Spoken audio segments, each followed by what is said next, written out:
Assalamualaikum, selamat petang semua follower Arayan Hijrah. Okay, baik. InsyaAllah bersama saya, Kristina, petang ni. Okay, esok kita dah nak raya. Jadi hari ni kita luangkan masa sikit sempena hari terakhir Ramadan ni. Kita manfaatkan masa kita untuk dengarkan kisah-kisah Nabi lagi lah. Okay. Okay, jadi macam biasa kita berada di showroom Quran pertama di Malaysia, Arayan Hijrah Global Sendirian Berhad. Okay. Dan insyaAllah hari ini, hai, Assalamualaikum, selamat petang semua. Okay, jadi kita akan berkongsikan berkenaan dengan sirah berkenaan Nabi Ibrahim AS. Okay, semoga yang berkesempatan untuk mendengarkan hari ini bolehlah stay, okay? InsyaAllah. Waalaikumsalam, selamat petang Kak Masita. Okay, sekejap. Kita tunggu semua masuk, InsyaAllah. Waalaikumsalam, selamat Hari Raya Cik Dah. Selamat Hari Raya semua. InsyaAllah esok kita dah nak raya. Okay, semoga semua dalam keadaan baik-baik sajalah. Jangan rentas negeri, jangan rentas daerah, okay? Okay, kita nak sambung berkenaan kisah Nabi Ibrahim hari ini. Jadi sebelum tu kita mulakan dengan bacaan doa lah. Okay, bismillahirrahmanirrahim. Alhamdulillahirabbil alamin. Arrahmanirrahim. Maliki yaumiddin. Iyyaka na'budu wa iyyaka nasta'in. Ihdinas siratal mustaqim. Siratal ladzina an'amta 'alaihim ghairil maghdubi 'alaihim waladdallin. Bismillahirrahmanirrahim.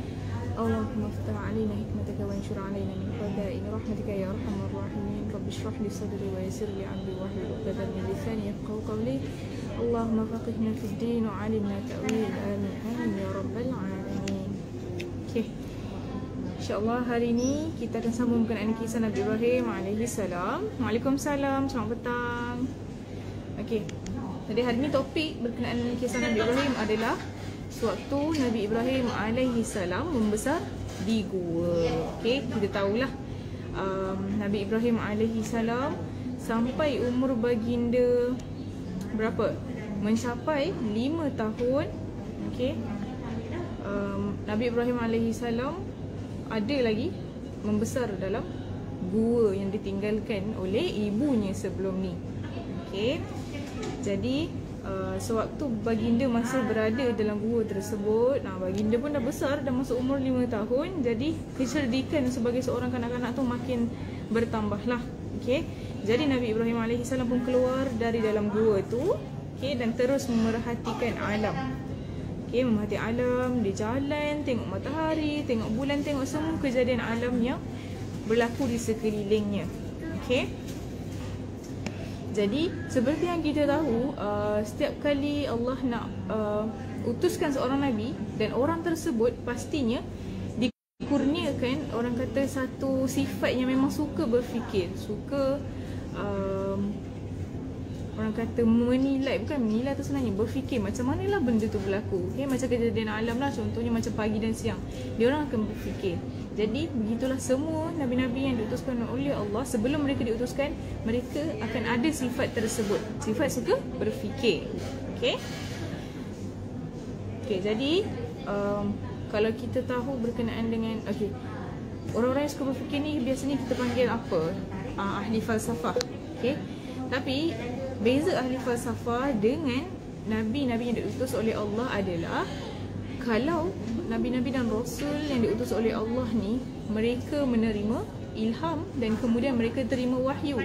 Tetapi ahli falsafah pada masa kini, mereka terima ilham sahaja. Okay, itu antara beza Nabi-Nabi dan Rasul-Rasul dengan ahli falsafah.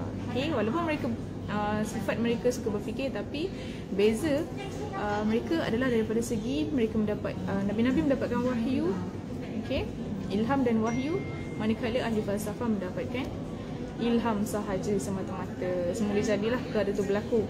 Okay, okay, jadi Nabi Ibrahim pada waktu tu terus merenung alam sambil berfikir. Okay, dia fikir macam manalah ciptaan Allah ni berlaku macam mana. Tapi time tu dia tak kenal lagi lah sifat Allah kan. Okay, jadi dia melihat sekitarnya, macam manakah bukit-bukit di sekitarnya, okay, gua terbentuk dan semuanya. Okay, dan akhirnya Nabi Ibrahim AS memutuskan bahawa alam ini ada penciptanya, okay, iaitu Allah Subhanahu Wa Taala yang esa, abadi, yang pintar dan berkehendak sendiri. Okay, macam itulah. Okay, seterusnya kita akan kongsikan berkenaan dengan kisah rupa Nabi Ibrahim AS. Saya pernah kongsikan sebelum ni dalam kisah Nabi Adam, tak silap saya. Okay, Nabi Adam. Betul, kisah Nabi Adam yang mana ada berkait berkenaan dengan Nabi Ibrahim juga. Jadi kita dengarkan dulu. Okey, jadi mengikut ulama tafsir, wajah Nabi Ibrahim AS ni sangat-sangatlah kacak dan tampan. Sebagaimana juga dengan rupa semua nabi-nabi dan rasul-rasul yang lain. Okey. Adapun kesamaan ataupun kemiripan wajahnya adalah hampir serupa dengan wajah Nabi Muhammad sallallahu alaihi wasallam. Okey. Dan mengikut ulama tafsir lagi, terdapat 11 orang nabi yang pernah saya kongsikan sebelum ni. 11 orang nabi yang mana muka mereka hampir serupa jugalah. Okey, saya ingatkan lagi kepada anda, siapakah 11 orang nabi tersebut? Mereka adalah Nabi Adam AS, Nabi Syith AS, iaitu anak kepada Nabi Adam AS, Nabi Idris AS, Nabi Ibrahim AS, Nabi Ismail AS, Nabi Ishaq, Nabi Yaqub, Nabi Yusuf, Nabi Musa, Nabi Harun dan Nabi Muhammad SAW. Jadi ke-11 orang Nabi ni rupa mereka hampir serupa. Okey. Okey, jadi Rasulullah SAW selepas dia Mi'raj ke langit pernah memberitahu sahabat-sahabat baginda. Katanya yang bermaksud sesungguhnya wajah, rupa dan bentuk badan Nabi Adam dan Nabi Ibrahim sangat menyerupai dengan wajahku. Okey. Akan tetapi antara wajah, yakni rupa bentuk dan badan mereka berdua, Nabi Adam AS dengan Nabi Ibrahim, ada sedikit perbezaan dan kelainan lah. Itu kata Nabi Muhammad SAW terhadap sahabat baginda pada zaman Nabi Muhammad lah. Okay. Jadi ini bermakna antara rupa dan bentuk Nabi Ibrahim AS dengan rupa dan bentuk Nabi Adam AS adalah agak berlainan sikit lah. Okay. Jadi mereka sangat, Nabi Adam dan Nabi Ibrahim taklah sangat ketara miripnya. Okey. Tetapi mereka berdua mirip dengan Rasulullah sallallahu alaihi wasallam. Okey. Okey. Jadi selama 5 tahun Nabi Ibrahim alaihi salam duduk dalam gua, apa yang berlaku sebenarnya? Takkan tak jumpa ayah dia kan? Okey. Jadi semakin meningkat usia Nabi Ibrahim AS, dia pun dah besar kan. Jadi ibunya Nabi Ibrahim AS ni nak bawa dia pulang lah. Okay, nak bawa dia pulang bertemu dengan ayahnya, yang mana ayahnya iaitu Azar bin Tahur ni selama isterinya melahirkan Nabi Ibrahim AS dan meninggalkan Nabi Ibrahim dalam gua selama 5 tahun. Sampailah umur Nabi Ibrahim 7 tahun baru Nabi Ibrahim AS bertemu dengan ayahnya. Sangat-sangat lama. Sebab apa? Kenapa ayah Nabi Ibrahim AS tak bertemu dengannya sewaktu di gua? Kerana sebab kita tahu kan, kisah semalam saya dah kongsikan bahawa ayah Nabi Ibrahim AS seorang pengawal kepada Raja Namrud, yang mana pengawal yang sangat-sangat disayangi. Cuba bayangkan, pengawal yang disayangi ni kalau hilang, pasti ada orang mencari kan. Jadi akan adalah mata-mata yang menjadi perisik kepada Azar ni tadi kalau dia keluar dengan kerap melihat anaknya, berjumpa dengan anaknya. Jadi Azar buat keputusan untuk tak berjumpa langsung dengan anaknya, melainkan isterinya sahaja yang sering melawat anaknya di gua. Macam itulah. Okey. Jadi Nabi Ibrahim AS pun dibawa pulang bertemu dengan ayahnya Azar bin Tahur. Okey. Sebagaimana yang telah disebut bahawa ketika berada di rumahnya Azar, bapa Nabi Ibrahim AS, seperti yang kita tahu, bapa Nabi Ibrahim seorang penjual patung berhala. Untuk apa? Untuk perniagaan lah. Okey. Jadi setelah Nabi Ibrahim AS dibawa pulang oleh ibunya ke rumah, maka ayahnya Azar ni tadi telah mengambil kesempatan dengan menggunakan Nabi Ibrahim untuk memperniagakan patung berhala yang telah dibuatnya. Okey, jadi Nabi Ibrahim lah yang akan pergi menjual berhala yang telah diukir. Okey. Jadi sebagai seorang anak, Nabi Ibrahim AS tetap mematuhi perintah ayahnya meskipun dalam hati baginda sungguh benci kepada patung-patung berhala rekaan atau hasil seni tangan ayahnya itu. Okey. Dan Nabi Ibrahim AS pun telah keluar menjaja berhala tersebut dengan niat mahu buka hati semua orang. Masa tu ayah Nabi Ibrahim tak ikut, hanya dia sahaja yang pergi menjual patung berhala tersebut. Okey, jadi Nabi Ibrahim AS bawa patung-patung berhala tersebut bukan untuk menjual, tetapi untuk menyedarkan mereka, membuka mata mereka berkenaan dengan patung berhala tersebut. Siapakah Tuhan sebenar bagi mereka sebenarnya? Okey. Dan ketika beliau bertemu dengan orang ramai, Nabi Ibrahim AS, dia apa yang dia buat? Dia bukannya mengkempenkan untuk orang-orang di sekitar tu beli patung berhala ayah dia. Malah dia lagi mencerca. Kenapa orang-orang kenapa kamu semua pernahlah, okey? Nabi Ibrahim AS mengatakan dan bertanyakan kepada orang-orang yang nak membeli, kenapakah kamu nak beli patung berhala yang tak berguna ni? Sampai macam tu sekali. Dia tak nak menjual patung berhala tu dekat semua orang. Okey. Jadi kata-kata yang diucapkan oleh Nabi Ibrahim ni buatkan orang lain tawa hatilah nak beli kan. Jadi kuranglah macam sale lah bagi kita, kuranglah sale untuk patung berhala tersebut. Okey. Jadi tak lakulah patung-patung berhala ayah dia tadi. Okey, jadi setelah usia Nabi Ibrahim AS meningkat dewasa, maka Allah SWT melantik baginda menjadi rasulnya. Tapi tak pastilah berapakah umur Nabi Ibrahim AS sewaktu diangkat menjadi rasul. Okey.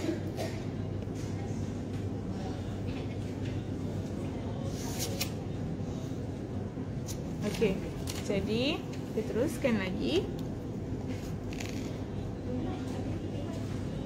Setelah Allah SWT menurunkan wahyu kepada baginda dan melantik baginda menjadi Nabi dan Rasul, maka berkewajipanlah baginda menyampaikan ajaran-ajaran Allah SWT kepada umat baginda dan mengajak mereka agar beriman kepada Allah SWT.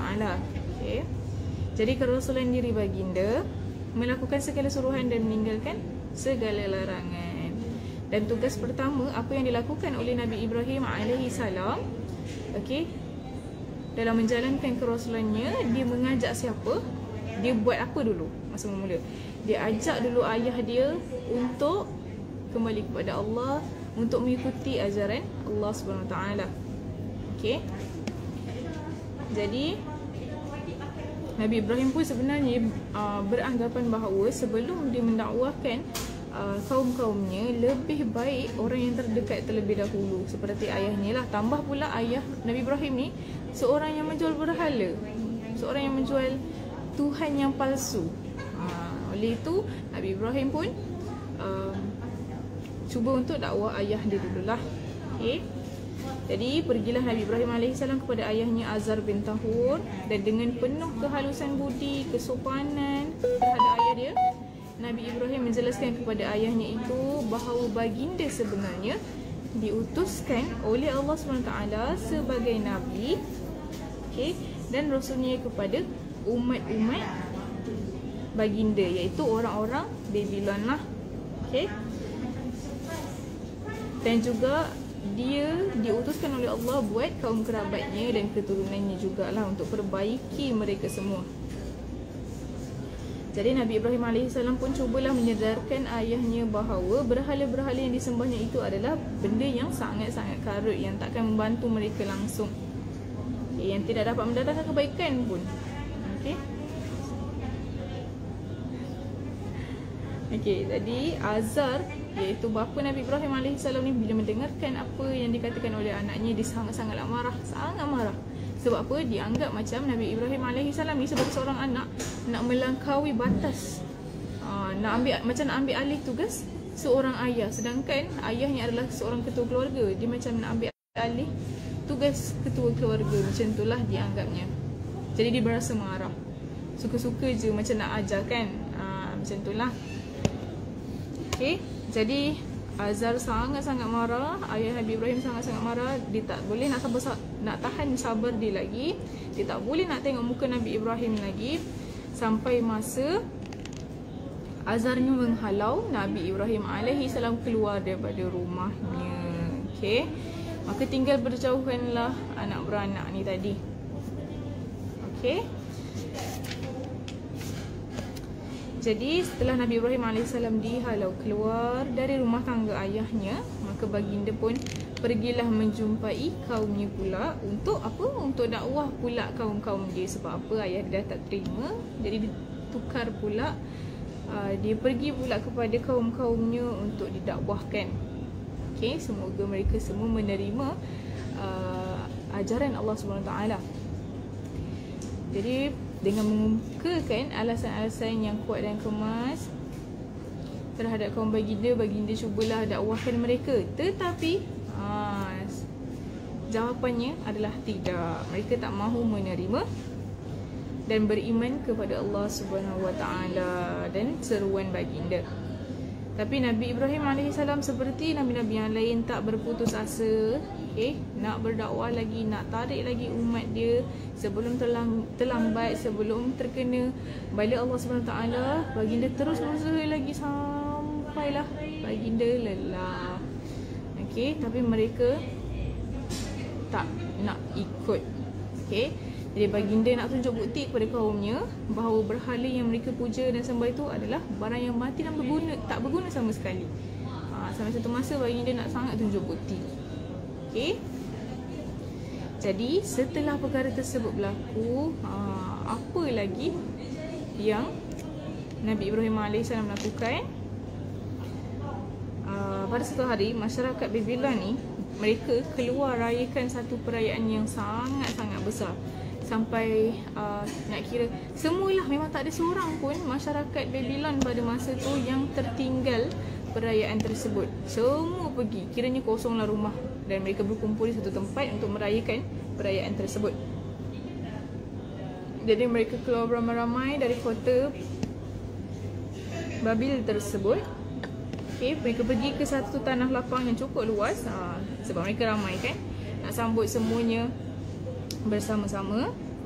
Jadi mereka mendirikan kemah, membawa bekalan, makanan dan minuman secukupnya. Tetapi Nabi Ibrahim AS tak mengikuti perayaan tersebut sebab baginda waktu tu dah diutuskan pun oleh Allah sebagai seorang Nabi. Okay, jadi baginda tinggallah seorang diri dalam kota Babil ini. Dan itulah sebenarnya masa yang dinantikan oleh Nabi Ibrahim AS. Untuk baginda buat apa? Baca lagi. Okay, jadi ketika sekelompok kaumnya yang keluar agak terkemudian melihat Nabi Ibrahim AS tak keluar bersama, mereka pun ajaklah Nabi Ibrahim AS ni. Tetapi Nabi Ibrahim menolak. Bukanlah menolak cakap tak nak kan, tapi Nabi Ibrahim katakan bahawa dia demam. Okay, jadi kelompok ni tak nak tunggu lama-lama. Mereka pun takut mereka terkena demam tersebut. Jadi mereka pun tanpa berlengah, tak naklah paksa-paksa Nabi Ibrahim kan. Jadi mereka pergi teruslah ke perayaan tersebut. Jadi setelah perginya mereka, tinggallah Nabi Ibrahim seorang saja yang tak mengikuti perayaan itu. Jadi masa ni Nabi Ibrahim nantikan untuk melakukan sesuatu perkara. Jadi apa yang Nabi Ibrahim AS lakukan adalah Nabi Ibrahim AS pergi ke tempat yang mana kaum masyarakat Babylon ni pergi sembahyang. Okay, jadi dekat situ pastinya banyak sangat berhala kan. Okay, jadi Nabi Ibrahim AS pergilah musnahkan semua patung-patung berhala yang ada di situ. Dan akhirnya tinggallah satu lagi patung yang sangat besar. Dan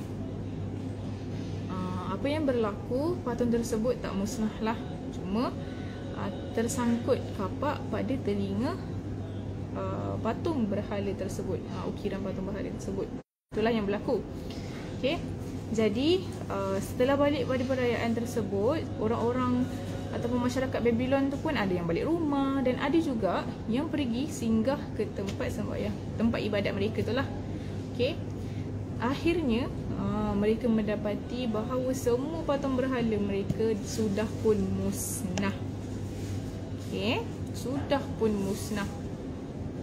Jadi mereka sangat-sangat marah. Mereka macam pelik, siapa yang buat ni kan semua.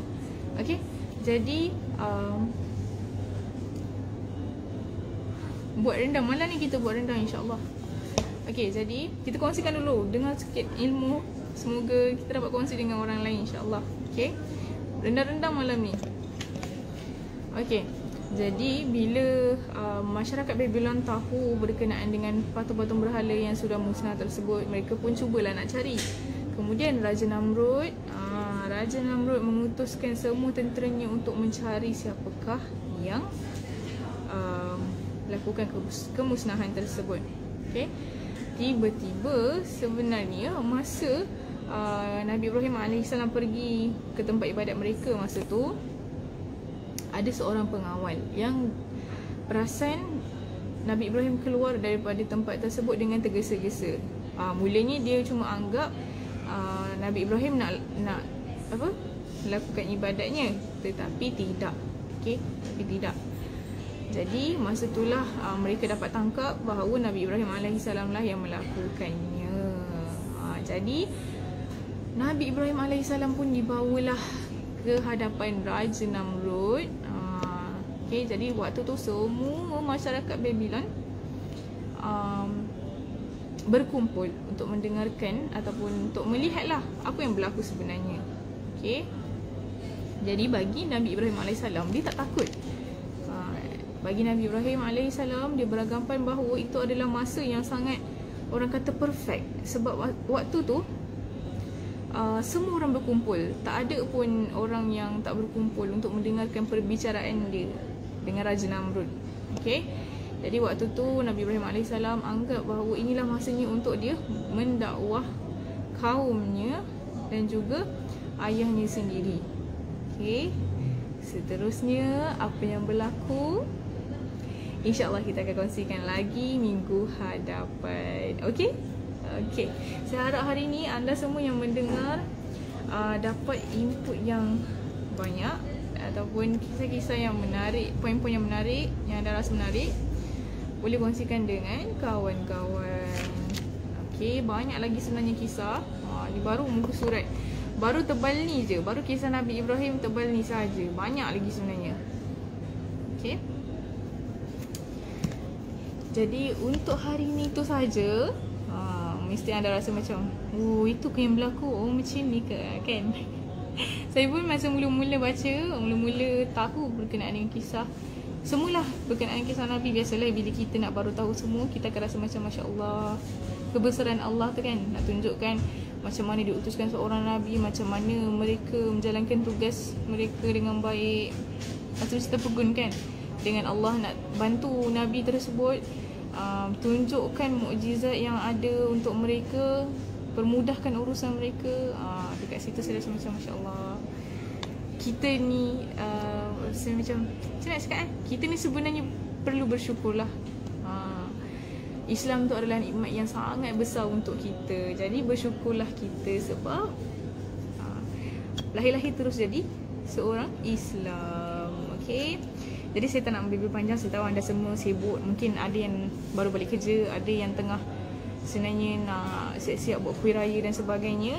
Okay, insyaAllah doakan saya dan semua sekali, semoga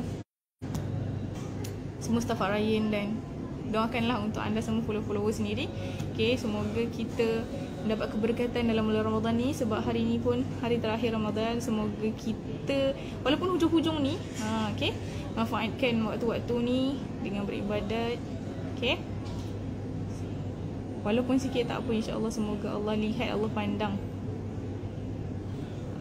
Okay, sama-sama Kak Masita, sama-sama Kak Julisana, selamat Hari Raya, maaf zahir dan batin. Okay, Jadi saya pun nak ucapkan selamat Hari Raya, maaf zahir batin untuk semua follower-follower Al-Rayin Hijrah Global Studio Berhad. Okay.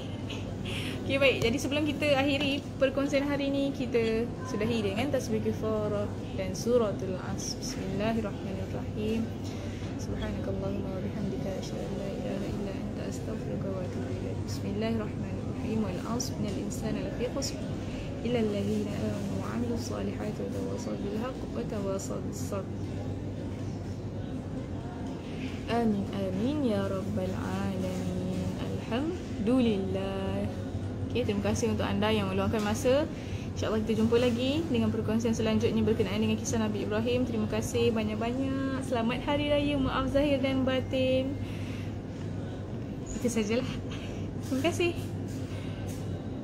Selamat Hari Raya, Fluffy Sofia.